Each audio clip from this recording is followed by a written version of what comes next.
people, when they have an event, what they do is they keep recalling the event because the emotions of stress hormones, the survival emotions, are saying pay attention to what happened because you want to be prepared if it happens again. Turns out most people spend 70% of their life living in survival and living in stress, so they're always anticipating the worst case scenario based on a past experience, and they're literally, out of the infinite potentials in the quantum field, they're selecting the worst possible outcome, and they're beginning to emotionally embrace it with fear, and they're conditioning their body into a state of fear. Do that enough times, the body has a panic attack without you. You can't even predict it because it's programmed subconsciously. So then you say to the person, why are you this way? And they'll say, I am this way because of this event that happened to me 15 or 20 years ago. And what that means from a biological standpoint is that they haven't been able to change since that event. So then the emotions from the experience tend to give the body and the brain a rush of energy. So people become addicted to the rush of those emotions, and they use the problems and conditions in their life to reaffirm their limitation, so at least they can feel something. So now when it comes time to change, you say to the person, why are you this way? Well, every time they recall the event, they're producing the same chemistry in their brain and body as if the event is occurring, firing and wiring the same circuits and sending the same emotional signature to the body. Well, what's the relevance behind that? Well, your body is the unconscious mind. It doesn't know the difference between the experience that's creating the emotion and the emotion that you're creating by thought alone. So the body's believing is living in the same past experience 24 hours a day, 7 days a week, 365 days a year. And so then when those emotions influence certain thoughts, and they do, and then those thoughts create the same emotions, and those same emotions influence the same thoughts, now the entire person's state of being is in the past. So then the hardest part about change is not making the same choices you did the day before, period.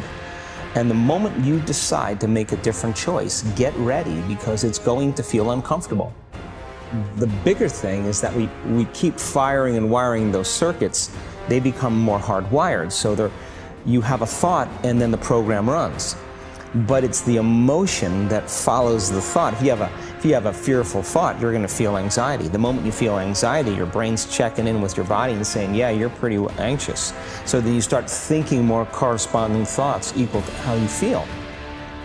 Well, the redundancy of that cycle conditions the body to become the mind. So now, when it comes time to change, the person steps into that river of change and they make a different choice, and all of a sudden, they don't feel the same way. So the body says, well, you've been doing this for 35 years. You're going to just stop suffering and stop feeling guilty and stop feeling shameful, and you're not going to complain or blame or make excuses or feel sorry for yourself. Well, the body's in the unknown. So the body says, I want to return back to familiar territory. So the body starts influencing the mind, and it says, start tomorrow. Too much like your mother, you'll never change, this isn't going to work for you, this doesn't feel right. And so if you respond to that thought as if it's true, that same thought will lead to the same choice, which will lead to the same behavior, which will create the same experience, which will produce the same emotion. Well, those are two different things. Your body is your unconscious mind.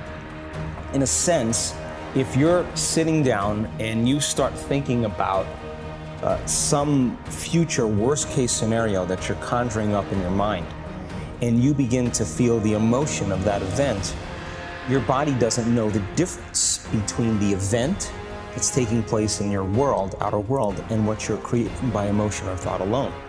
So most people then, they're constantly reaffirming their emotional states. So when it comes time to give up that emotion, they can say, I really want to do it.